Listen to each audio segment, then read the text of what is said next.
Are we good? There we go. All right, now it's happening. Good afternoon, everyone. My name is Julie Fisher. I am the marketing director at Kantor Kantor Law Firm. We are very glad that you made it today. It's the day after a major holiday. So I know Lisa and I appreciate you coming on board. We have about 12 of you with us, and I'll be paying attention to any other new attendees. Please check the chat area for any documents that I'm going to be uploading that you can download. I will also follow up with an email to make sure that it's sent via email as well for those of you that aren't real sure about how to do download or something tends to go wrong and you can't download. A little bit about our law firm. Kantor Kantor has been founded and established with the whole idea to help policyholders and plaintiffs that have insurance bad faith claims or ERISA employee benefit claims. Lisa, obviously, because her last name is Kantor, is yes, one of the founding partners. The other partner is Glenn Kantor, and yes, they do know each other pretty well. They are married, and together they are quite the power team. They have been instrumental in a lot of landmark cases in this area of law. Lisa's expertise, though, is really in the healthcare law area, and that is why she wanted to do this monthly webinar to answer claim questions that happen and be able to discuss updated laws or certain quirks that she sees, and I'll call them quirks. She has a better term for them within her current client case matters. One thing I'd like to advise is that please don't go into too many sensitive or personal areas that you might have questions that you're not sure about. Just ask the question, and Lisa can tell you if it's getting a little too to the point that it's maybe more personal, and that it'd be better if you do just talk with her.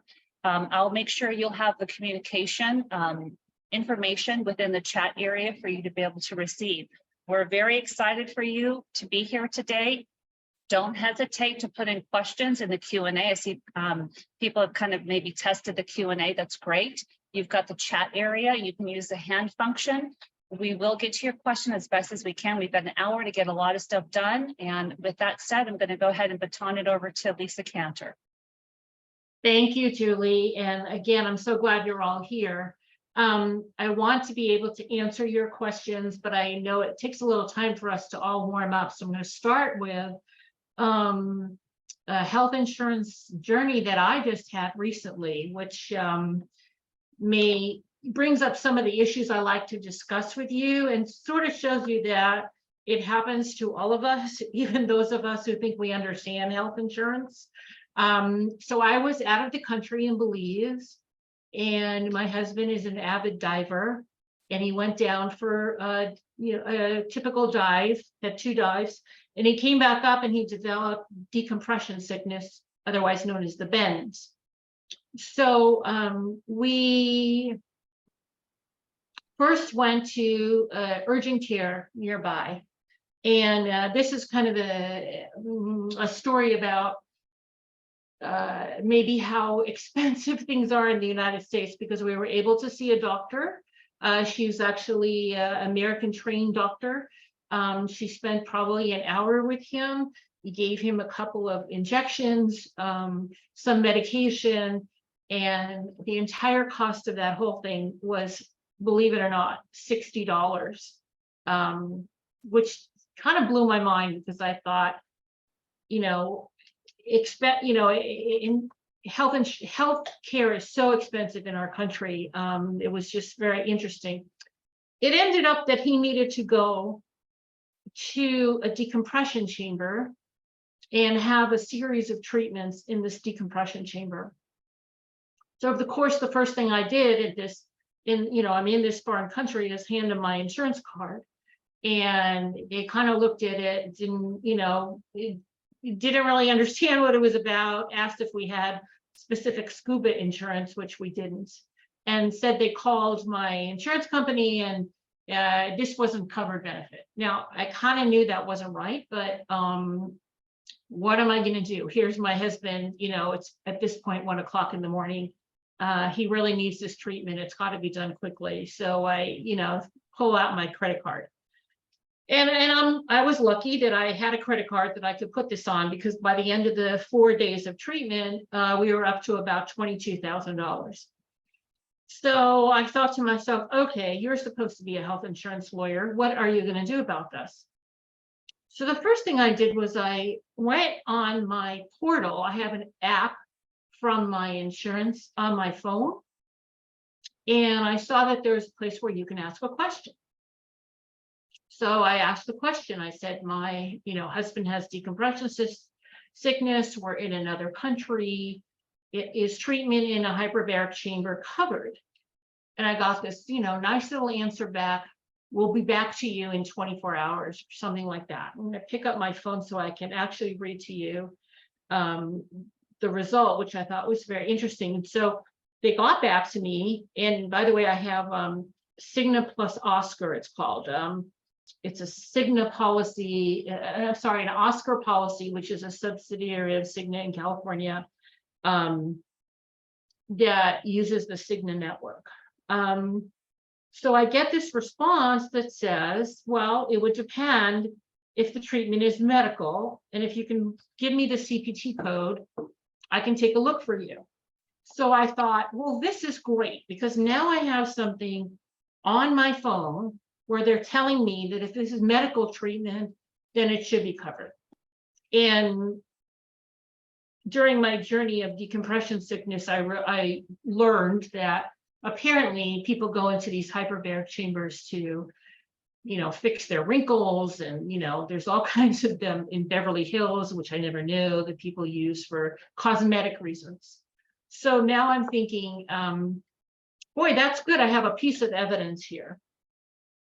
And then, so I went back to the facility and I said, okay, my insurance company is asking for the CPT codes. Could you, help me with that? It turns out the facility is connected across the world with different hyperbaric chambers and different scuba diving areas, but their main headquarters are in Dallas. And so this very nice woman who's been running this chamber for 30 years or so says to me, can you write down what you're asking me for? And I said, sure. And I wrote down CPT code. So if you don't know what I'm talking about, in every claim that goes in, the provider has to give the description of what service has been provided. And there's a standard set of codes that they use called CPT codes. I don't remember what it stands for. So they have to put the diagnosis and they have to put the CPT codes. So she sent that information to Dallas. And then, of course, knowing that what I needed to do when I got back, I realized I'm going to have to put a claim in for all of this. So I asked her if I could get a copy of all the medical records and all the claims. So after he finished his treatment and before we were able to fly again, I went back to the facility and they gave me this beautiful package of information with these very comprehensive evaluations of him. And right on the top was the claim, clearly with the CPT code saying that he had decompression sickness and he was being treated for it pursuant to this particular code. So I was very pleased with myself. I thought, I've done what I would hope all of you would do in the same situation. I'm going to put that claim in and I will let you know how it goes. I'm, not expecting a clear path to payment, because we all know that's not what happens very often. But the other thing I started thinking about was, what can we all expect that health insurance does not cover? And what should people do about that? So the first thing I thought of was I had purchased a policy of sort of travel insurance from a place called MedJet. And so I called them during this experience, and it turns out that they have very limited coverage. It's from a hospital outside of the country to a hospital home. Now, you may all think, well, why doesn't my health insurance cover that? And it reminded me of a number of cases that I have done about what air ambulance or ground transportation is required to be covered by a typical health insurance policy. And the answer is that for the most part, you are entitled under your typical health insurance policy to transportation from the scene of the accident to, or the illness or whatever, to the closest hospital. And if that closest hospital, say you're out in a, remote area, cannot treat the extent of your injuries, you likely can get transported to a trauma center or to whatever you need. And that's the end of what your health insurance is going to cover.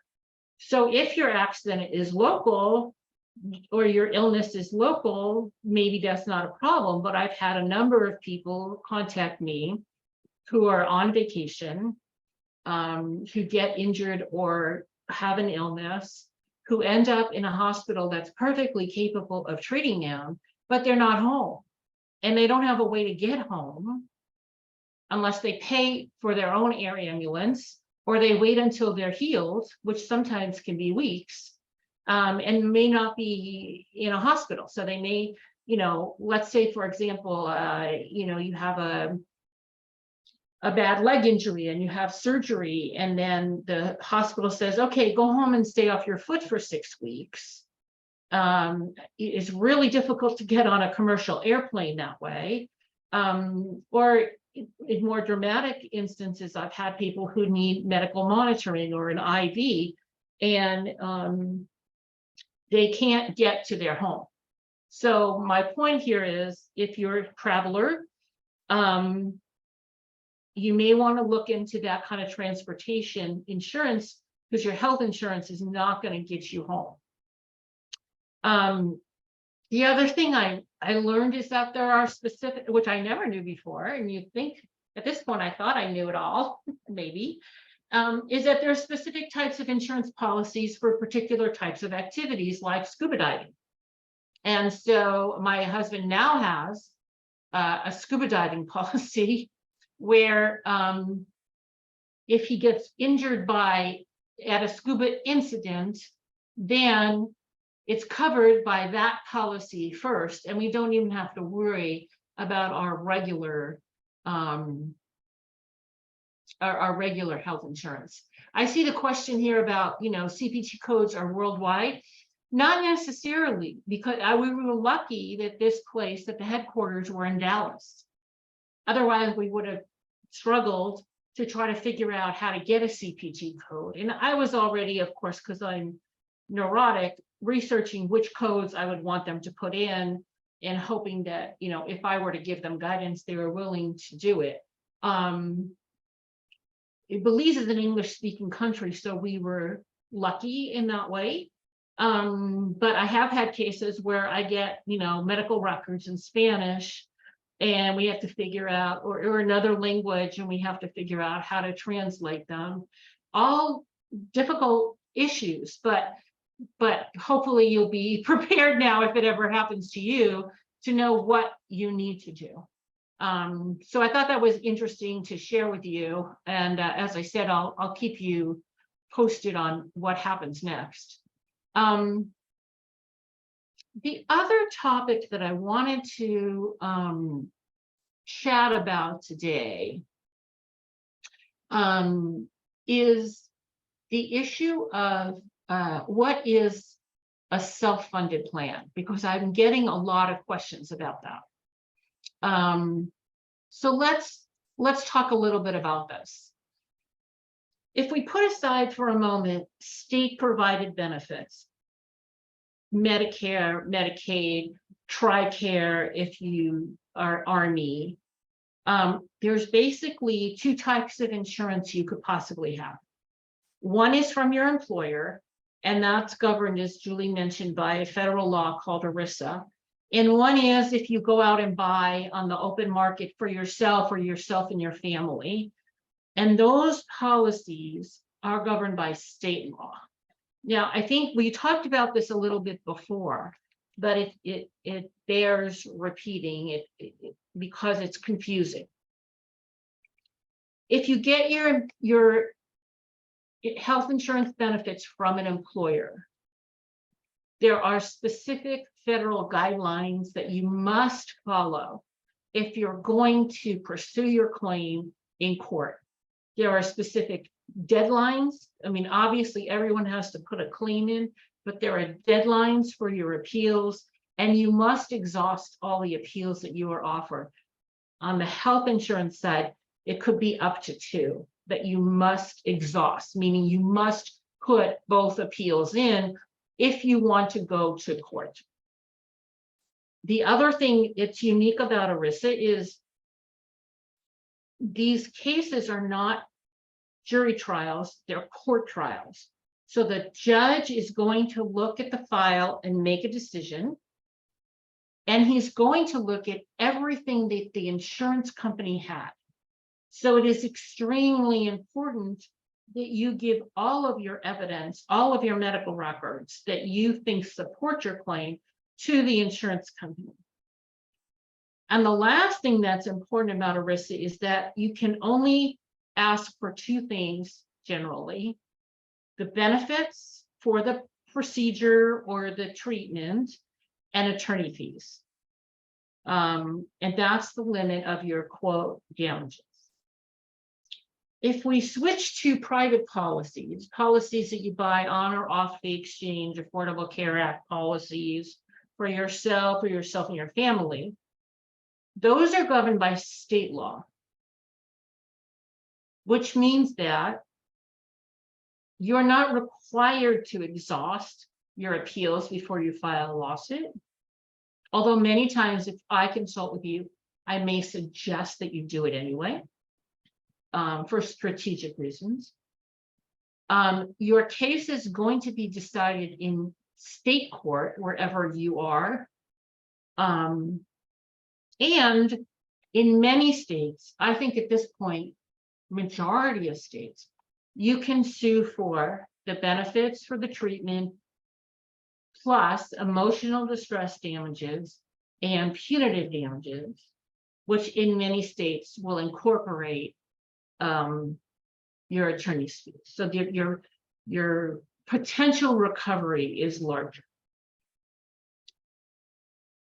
The part that is very confusing to people about that, if that wasn't confusing enough, is that some employers, and mostly large employers, elect not to buy an insurance policy. They elect to do what we call self-fund or self-insure. So what does that mean? As soon as an employer decides that it's going to offer health insurance for its employees, a fiction arises in ERISA law called a plan. So for Kantor and Kantor, we provide health insurance for our employees. And as soon as we decide to do that, something called the Kantor and Kantor Health Benefit Welfare Plan has been created. There is no such thing. You can't find a document that's called that or anything, but it's created as a fiction. Now, we have decided to fund those claims by buying insurance. And so we purchase an insurance policy now from Cigna. And it doesn't matter if the employer pays all the premiums, the employee pays all the premiums, or you share the premiums. The same system happens.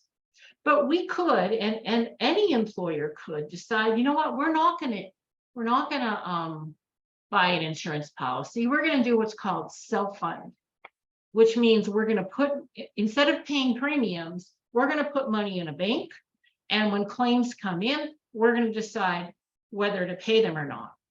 And in most instances, employers who do that will hire an administrator to decide the claims. And in most instances, that administrator is an insurance company, which makes it very confusing, because on your insurance card, it may look like you have insurance with Anthem Blue Cross or Blue Shield or Aetna or Cigna, but really you don't have insurance. You have what's called a self-funded ERISA plan.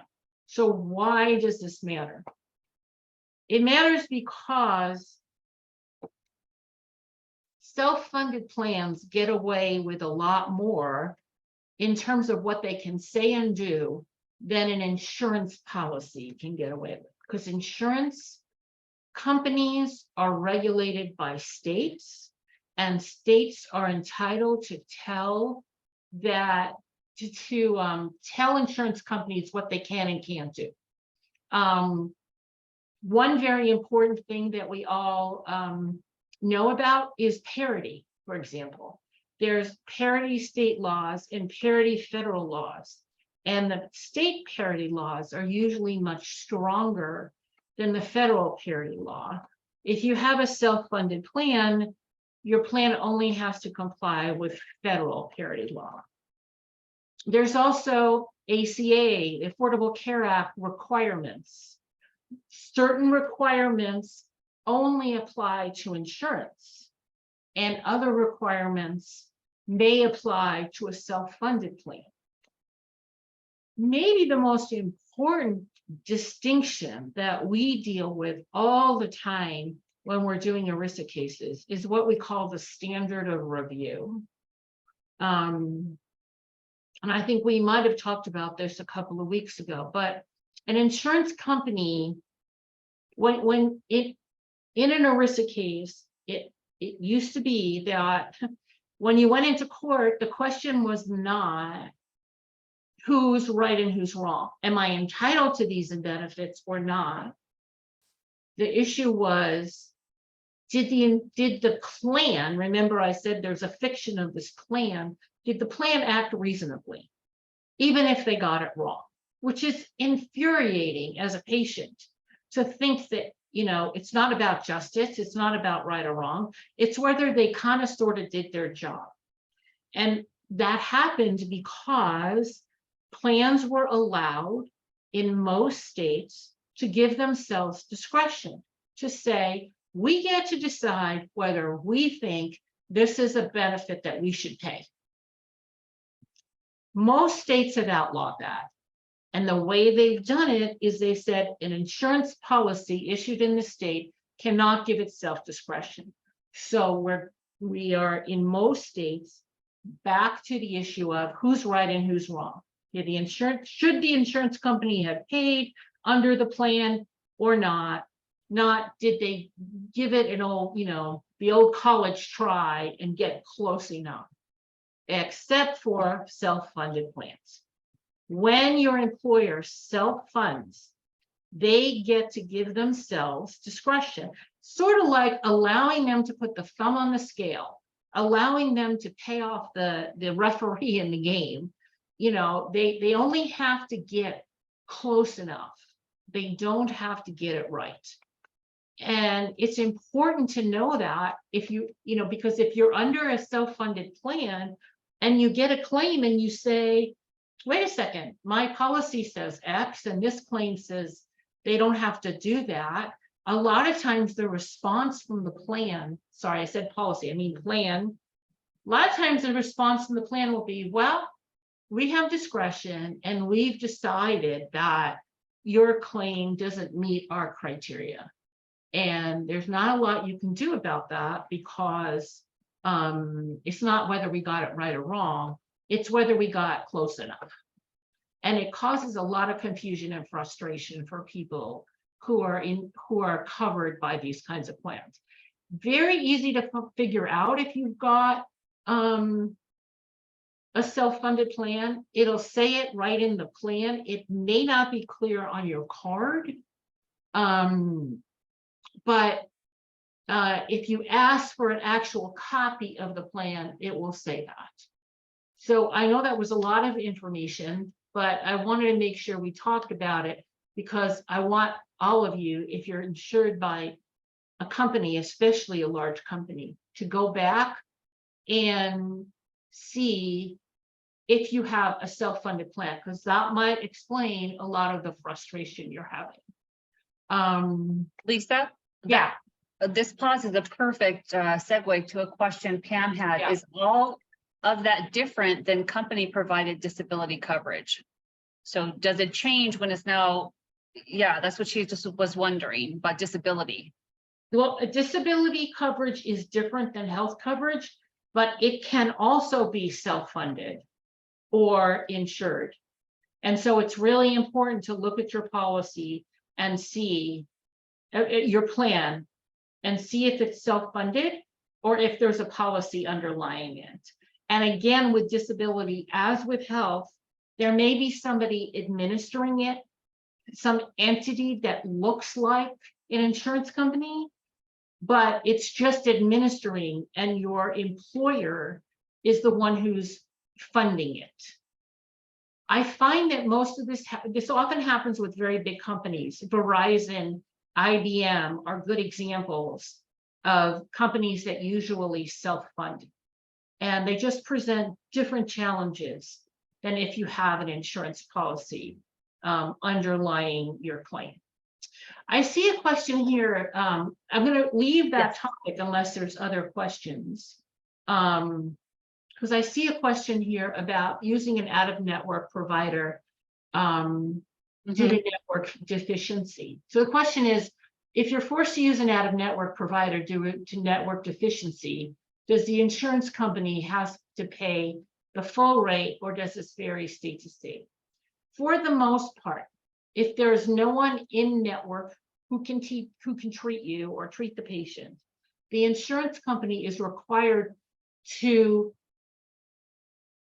what I would say the best way to say it is, the insurance company is required to negotiate with the person and reach what we call a single case agreement to treat you. Now, that doesn't mean that the insurance company has to pay the billed charge necessarily, but they have to come to an agreement with the provider as to what they will pay. Now, if the provider is saying, you know, it's $20 or nothing, that's going to be difficult for the insurance company to push back on, because they don't have anybody to treat you. But I've never seen a case where they can't come to some resolution as to what they're going to pay. Now, I will say that in the mental health area, I don't know a single insurance company that has an adequate network. It is a chronic problem across the country. It varies from state to state only in the sense that there tend to be, for example, more therapists in Southern California or in California in general than in sort of remote areas in the Midwest, because there are just less people. But I've never seen an insurance policy that has an adequate network on the mental health side, especially for outpatient. The challenge is you are going to have to prove that there's no one in network. And part of the problem with that is that if any of you have ever gone to your portal and asked for a list of therapists in your area, you're going to get tons of names. But once you start calling those people, they're either not treating what your diagnosis is, or they're not taking new patients, or they're not really in network, even though they're listed there. We call this in our field ghost networks, where they're looking as if they have people, but they don't really.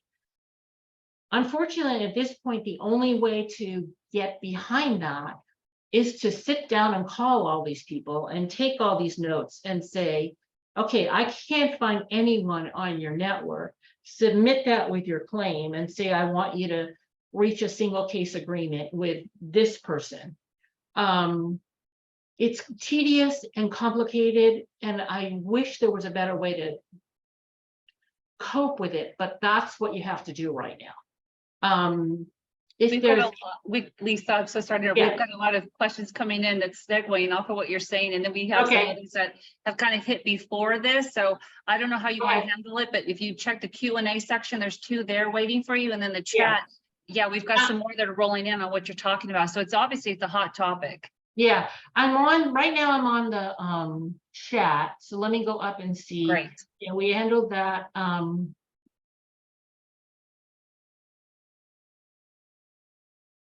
Yeah, I think Esty had that question, and then we answered Pam's already, and then Ruby has started, and Esty's got some more, and Kamala. Or Camille, sorry, it's Camille. Yeah, I think taking them, I'll start from maybe from the bottom. Mhm. Let's see. So, yes, Kaiser is probably the most challenging insurance to get adequate mental health treatment. They are extremely difficult to work with.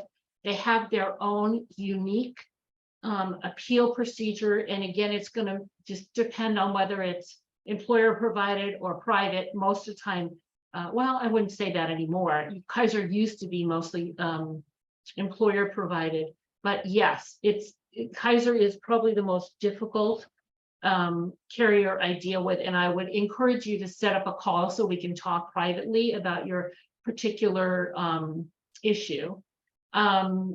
If you've got, now this question says, I've gotten the SCA approved. They will drop the SCA. Well, I don't know how they have a single case agreement if the provider hasn't agreed to the rates. So I'm a little confused by that. A single case agreement means the insurance company and the provider have signed on the dotted line. This is what we're going to pay. This is what we're going to accept. And if they have that, they have to honor that. And again, I'd be happy to talk to you offline or send me an email to help you navigate through that. They can't, I don't think they can unilaterally say, we're only going to pay this. And if you don't take that, we're not going to enter into it, unless they're going to find you someone else who's qualified to treat you, who will accept that, which is probably not very likely. In California, carriers are required to update their network lists every year. I find that they give this the proverbial back of their hand. They'll submit lists to the Department of Insurance or the Department of Managed Healthcare. And it's like buying a car. You know, people say you buy a car and the minute you drive out of the parking lot, it's depreciated in value. They put lists in, and the next day, the list is bad. I don't feel like they put sufficient effort into having their lists be accurate. If they did, then I wouldn't get so many people complaining. And I've had the same situation myself. I've experienced it myself, where you call people and they're like, I'm not in network, or I don't treat your diagnosis. Let me go up and make sure I've got everything here. So I think, yeah, when you're negotiating or having your insurance company negotiate a single case agreement, if your provider can't deal with it without, and can't get to an agreement, I think that's something you should, we should consult about, because there are ways to get at what they should be paying. There are publicly published rates that you can access, that we could look at to see what they should be paying. They're somewhat helpful. I frankly think that all medical professionals are underpaid at this point by insurance companies, because everybody based it on Medicare, and Medicare pays very low. But in particular, mental health professionals are severely underpaid, and it's just very difficult to negotiate. I have a question here about Florida having most municipalities self-fund. I think that is very common. Here in California, we have like LAUSD, our school district self-funds, our state employees self-fund. I've done municipality work again in North Carolina. A lot of them self-fund. The other thing you need to worry about when you're talking about municipalities, now that the question's been asked, is they sometimes have their own appeal procedures. I've had experience, for example, in New Jersey, and I have to say, I will never do this again, but New Jersey, all of their state employees they're self-funded, and they have a special commission that you have to appeal to an administrative law judge and have a little trial before you can even get into court and try to sue over a denied health benefit claim. Now, as a practical matter, once we've tried cases in front of these commissioners, once we get through that, we're usually not, the commission usually doesn't require us to go to court. They concede and pay what the commissioner has ordered, but it is a tedious and very long process. And it's kind of infuriating for people who have to go through it. I just don't think it's fair that they have so many layers of appeals they have to do. Let's see. We've got the two sitting in the Q&A. Yeah, let me go back there. Okay. Okay, great.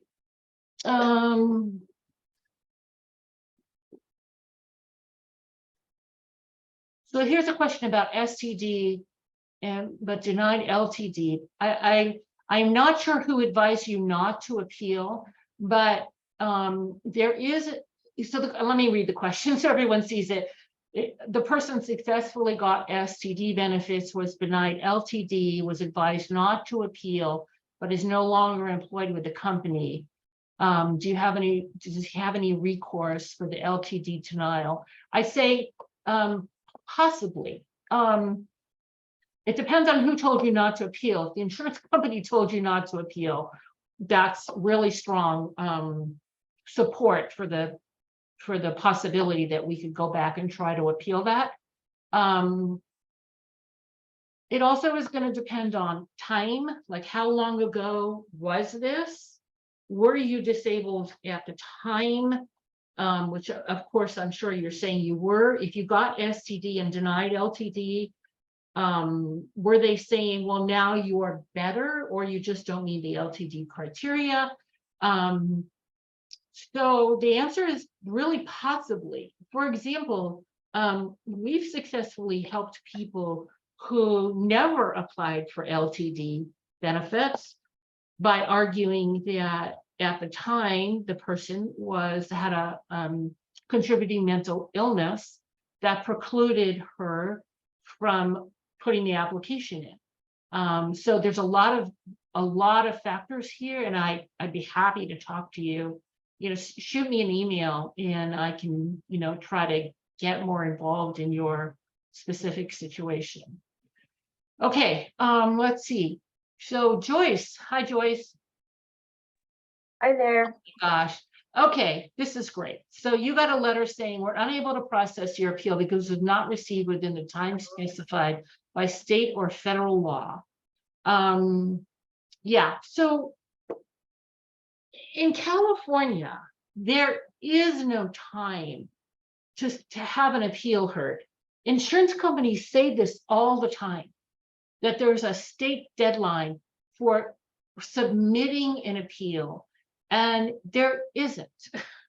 There is a federal deadline for submitting an appeal, and it's 180 days. Usually, sometimes if it's a second level, it's 60 days.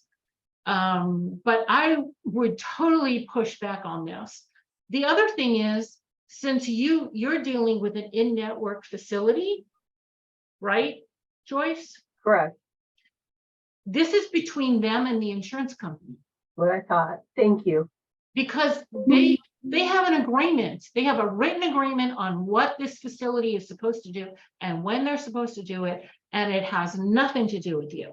And so again, and let's remember too, if you deal with an in-network facility and you cannot be balance billed as long as they are doing, as long as you haven't agreed to have treatment that your insurance company said was not medically necessary. That is generally the rule. So as I understand it, Joyce, you had this treatment, it was pre-authorized, you went in and had, right? Yeah, this is the one that goes back to September, went on for Right. like 8 or 9 months. Right. Mm-hmm. So, this is between the hospital and United Healthcare. Now, it doesn't mean, and I've seen this happen before, I've seen hospitals send bills to patients that they shouldn't even be sending to balance bill when they're not really allowed to balance bill. So it doesn't mean they're not going to drive you a little nutty. But just keep calling me, because we're going to keep pushing that and saying, this is between you guys, whatever you've agreed are the deadlines. It has nothing to do with me. The other thing that this brings up, and I'm glad you raised this, Joyce, is a lot of insurance companies distinguish between what they call a provider appeal and a patient appeal. And I try to use that to my clients' benefits. So whatever is going on in your case between your provider and UHC that's what the provider's doing. If at the end of all that process, for some reason, the provider decides that you're responsible for something, or UHC won't do what they're supposed to do, if we so choose as a strategy, we could start the whole process all over again and say, hey, we haven't gotten to say our piece. Here's what we have to say about that.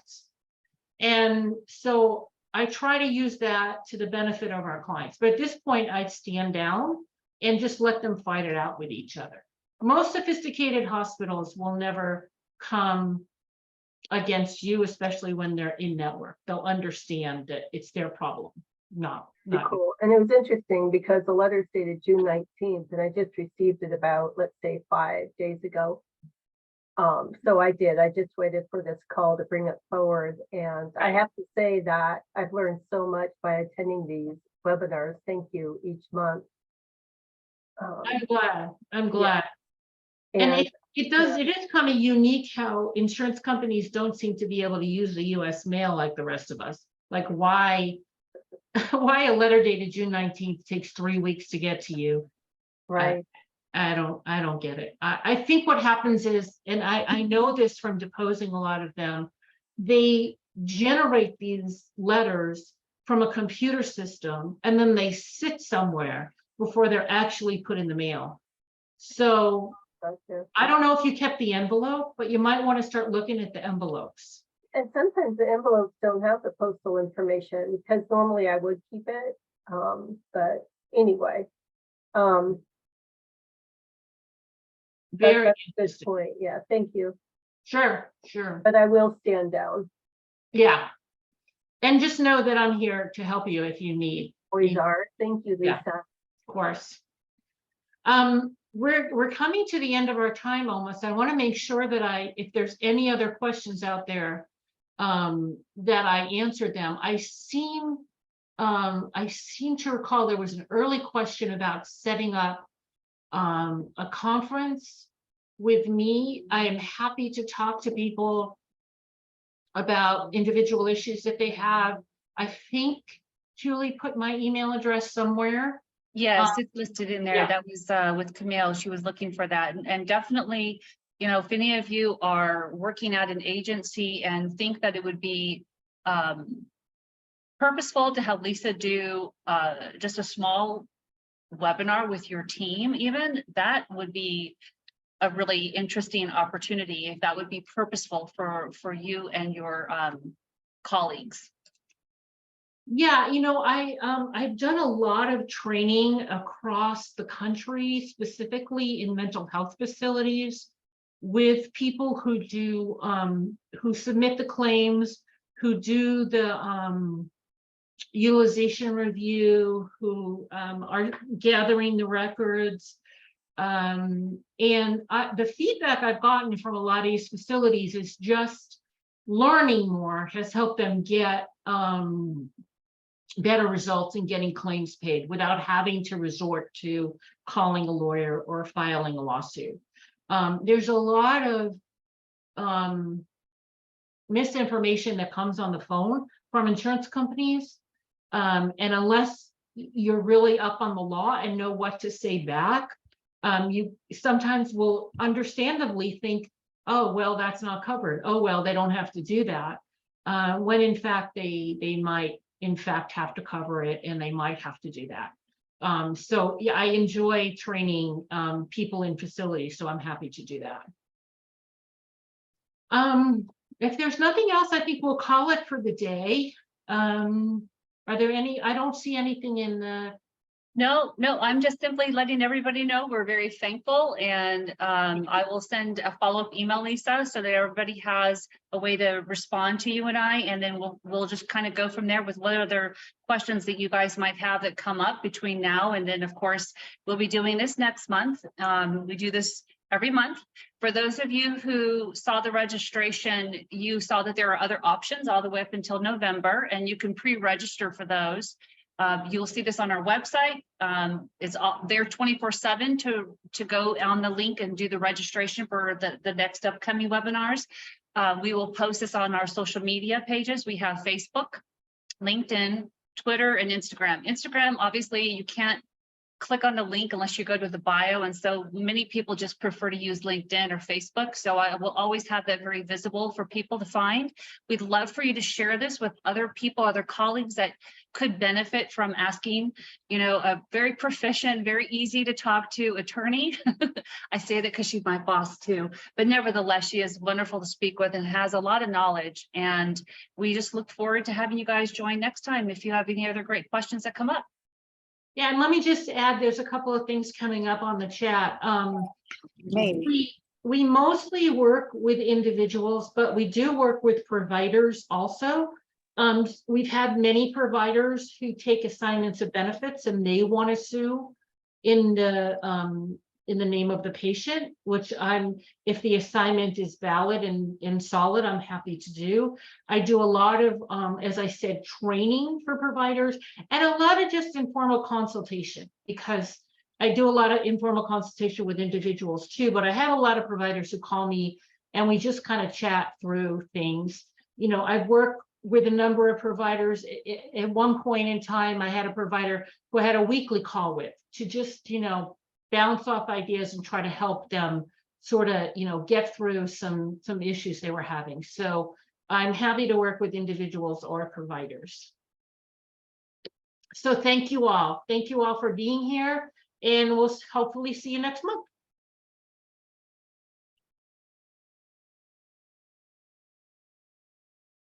Take care. Bye-bye. Thank you, Lisa. All righty. Look forward to hearing from you. Yeah, talk soon.